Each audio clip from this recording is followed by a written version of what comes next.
हमने यह पाठ एक तेजस्वी और दयावान बालक नामक पाठ स्टार्ट किया था। तो पाठ के आगे और क्या क्या लिखा है इस वीडियो में हम लोग पढ़ते हैं। तो यहाँ पे लिखा है, वह साहित्य, दर्शन शास्त्र, इतिहास आदि विषयों पर गंभीर अध्ययन करने लगा। वह यानी कौन? नरेंद्र नाथ। ठीक है, तो उन्होंने क्या किया? साहित्य, दर्शन शास्त्र, इतिहास आदि विषयों पर बहुत गंभीर अध्ययन वे करने लगे। प्रवेशिका परीक्षा में नरेंद्र नाथ प्रथम विभाग में उत्तीर्ण हुए। तो प्रवेशिका परीक्षा यानी एंट्रेंस परीक्षा में क्या हुआ? नरेंद्र नाथ फर्स्ट हुए। ठीक है, उसके बाद कुछ दिनों के लिए प्रेसिडेंसी कॉलेज में भी अध्ययन किया। तो वहाँ से पढ़ने के बाद उन्होंने प्रेसिडेंसी कॉलेज में भी अध्ययन किया। तत्पश्चात जनरल असेंबलीज कॉलेज में उसने दाखिला लिया। उसके बाद उन्होंने जनरल असेंबलीज कॉलेज में उन्होंने एडमिशन लिया। आज यह कॉलेज स्कॉटिश चर्च कॉलेज नाम से परिचित है। तो आज के दिन में यह कॉलेज को किस नाम से जानते हैं हम? स्कॉटिश चर्च कॉलेज के नाम से हम लोग जानते हैं। आगे लिखा है, कॉलेज में पढ़ते समय नरेंद्र नाथ का प्रिय विषय रहा दर्शन शास्त्र। तो उनका फेवरेट सब्जेक्ट क्या था? दर्शन शास्त्र। ठीक है, यूनान, जर्मनी आदि देशों के दर्शन शास्त्र का उसने विस्तार पूर्वक अध्ययन किया था। तो दर्शन शास्त्र उनका फेवरेट सब्जेक्ट था। तो उन्होंने यूनान और जर्मनी के देशों के दर्शन शास्त्र भी अच्छे से पढ़े थे उन्होंने। उसके मन में तरह तरह के प्रश्न उठने लगे। अब उसके मन में क्या है? जीवन को लेकर तरह तरह के प्रश्न उठने लगे हैं।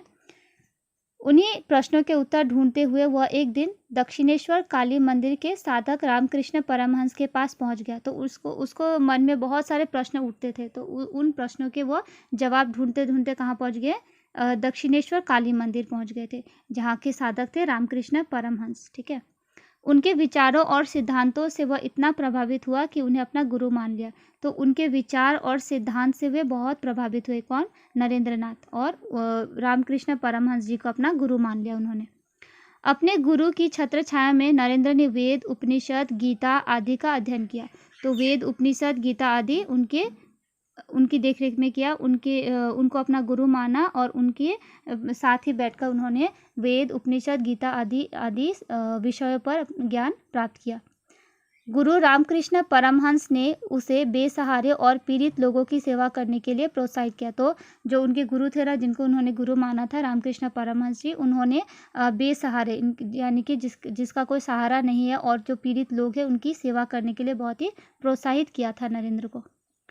पिताजी विश्वनाथ दत्त के आकस्मिक निधन के बाद परिवार की आर्थिक स्थिति बिगड़ गई। तो नरेंद्र नाथ के पिताजी की मृत्यु हो गई थी। ठीक है, अचानक उनका निधन हो गया था और उनके परिवार की आर्थिक स्थिति बिगड़ गई थी, यानी पैसे की कमी हो गई थी। उस समय नरेंद्र बीए पास कर कानून की पढ़ाई कर रहा था। तो वे बीए पास कर चुके थे और वे कानून की पढ़ाई कर रहे थे। परिवार का दायित्व उसके नाजुक कंधों पर आ पड़ा। तो परिवार का जो भी दायित्व था सब उसके कंधों पर आ पड़ा, क्योंकि अब कमाने वाला घर पे कोई नहीं था। तो सब नरेंद्र के ऊपर ही भरोसा किए हुए थे कि वह कुछ करेंगे। नरेंद्र को पढ़ाई छोड़नी पड़ी, तो इसलिए उनको पढ़ाई छोड़नी भी पड़ी। फिर भी नरेंद्र ने अपना हौसला बनाए रखा और अपनी साधना व लगन से ज्ञानार्जन करता रहा। तो उन्होंने पढ़ाई छोड़ दी थी, लेकिन अपना हौसला बनाए रखा था और साधना में लीन रहते थे और ज्ञान अर्जन करते थे।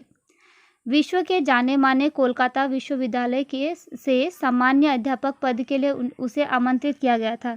तो विश्व के जाने माने यानी कोलकाता यूनिवर्सिटी में उनको अध्यापक के रूप में आमंत्रित किया गया था, कि वहाँ पे अध्यापक बनने के लिए उन्हें आमंत्रित किया गया था। लेकिन गरीब, लाचार और बेसहारे लोगों की सेवा करने के लिए उसने इस प्रस्ताव को ठुकरा दिया। लेकिन वहाँ पे उन्होंने शिक्षक का पद स्वीकार नहीं किया। क्यों नहीं किया? क्योंकि उनको गरीब, लाचार और बेसहारे लोगों की सेवा करनी थी, इसलिए उन्होंने उस प्रस्ताव को ठुकरा दिया। 25 वर्ष की अवस्था में नरेंद्र ने गेरुआ वस्त्र धारण किया। वो सिर्फ 25 वर्ष के थे। ठीक है, और उन्होंने गेरुआ वस्त्र धारण कर लिया था और संन्यास ले लिया था।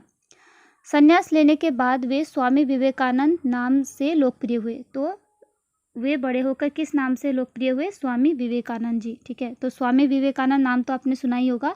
तो हम जिस बालक के बारे में अभी तक पढ़ते आ रहे हैं वे कौन थे? वे थे स्वामी विवेकानंद, जिनका नाम पहले वीरेश्वर था। लोग उन्हें बीले नाम से पुकारते थे प्यार से, और स्कूल में उनका नाम था नरेंद्र नाथ, और बड़े होकर वे स्वामी विवेकानंद नाम से जाने लगे। ठीक है, तत्पश्चात स्वामी विवेकानंद जी ने पूरे भारतवर्ष की यात्रा की। उसके बाद उन्होंने तो संन्यास ले लिया था, घर बार छोड़ दिया था, और उन्होंने क्या किया था? पूरे विश्व भर की यात्रा की थी। इस यात्रा में उन्होंने पूरे भारतवर्ष की यात्रा की थी। इस यात्रा में उन्होंने राजाओं की विलासिता और प्रजाओं की दरिद्रता देखी। तो उन्होंने देखा कि राजा लोग बहुत सुख में जीवन जी रहे, लेकिन प्रजा क्या है, बहुत दरिद्रता में जीवन जी रहे, मतलब प्रजा का हाल बेहाल है, खराब है बहुत। समाज में व्याप्त अंधविश्वासों और कुसंस्कारों को भी देखा, और उस समय समाज में क्या है, बहुत ही अंधविश्वासी थे लोग, कुछ भी चीज़ें मान लेते थे बिना कोई तथ्य के। वो लोग कुछ भी चीज़ वो लोग विश्वास कर लेते थे, अंधविश्वास में और कुसंस्कार में लीन हो गए थे, जो कि बिल्कुल भी अच्छा नहीं था। समाज में व्याप्त अंधविश्वास और कुसंस्कार को देखकर उन्हें बहुत बुरा लगता था। इन सब चीज़ों का उनके मन पर गहरा प्रभाव पड़ा और उन्होंने देश में आधुनिक एवं वैज्ञानिक शिक्षा का अभाव महसूस किया। तो जिस देश में आधुनिक शिक्षा और वैज्ञानिक तकनीकी डेवलप नहीं है, वहाँ पे क्या है, लोग अंधविश्वास और कुसंस्कार में विश्वास रखते हैं। तो उनको ये चीज़ महसूस हुआ कि हमारे देश में, भारतवर्ष में क्या है, आधुनिक एवं वैज्ञानिक शिक्षा का बहुत ही अभाव है, जिस कारण लोग अंधविश्वास और कुसंस्कारों को मानते हैं अभी भी। मन ही मन स्वामी जी इन चीज़ों से मुक्त एक शक्तिशाली भारत का सपना देखने लगे थे। वे चाहते थे कि हमारा देश भी विज्ञान में आगे बढ़े, नई नई टेक्नोलॉजी आए, उनको ऐसा लगता था। लेकिन यहाँ तो उन्हें बिल्कुल भी वो सब दिखाई नहीं दे रहा, और वे चाहते थे कि उनका देश क्या है, अंधविश्वास और कुसंस्कारों से मुक्त होकर एक अच्छा देश बने, जहाँ पे आधुनिक विज्ञान हो और तकनीकी हो, और एक शक्तिशाली भारत का सपना वो देखने लगे थे। वर्ष 1893 में अमेरिका के शिकागो शहर में एक विश्व धर्म सम्मेलन आयोजित हुआ था। तो वर्ष 1893 में क्या हुआ था, अमेरिका के शिकागो शहर में, ठीक है, एक धर्म सम्मेलन आयोजित हुआ था, जहाँ पे उन्हें बुलाया गया था। उस धर्म सम्मेलन में स्वामी जी ने हिंदू धर्म के प्रतिनिधि के रूप में भाग लिया था। तो वहाँ पे वे गए थे और वहाँ पे हिंदू धर्म के प्रतिनिधि के रूप में वहाँ पे गए थे।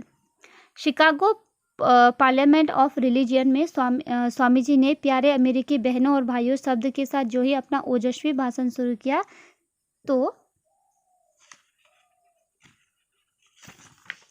विद्वानों से भरा पूरा हॉल तालियों की गड़गड़ाहट से गूंज उठा। तो जैसे ही वहाँ पे उन्होंने अपना भाषण शुरू किया, और भाषण शुरू करते उन्होंने सबसे पहला लाइन क्या कहा, प्यारे अमेरिकी बहनों और भाइयों।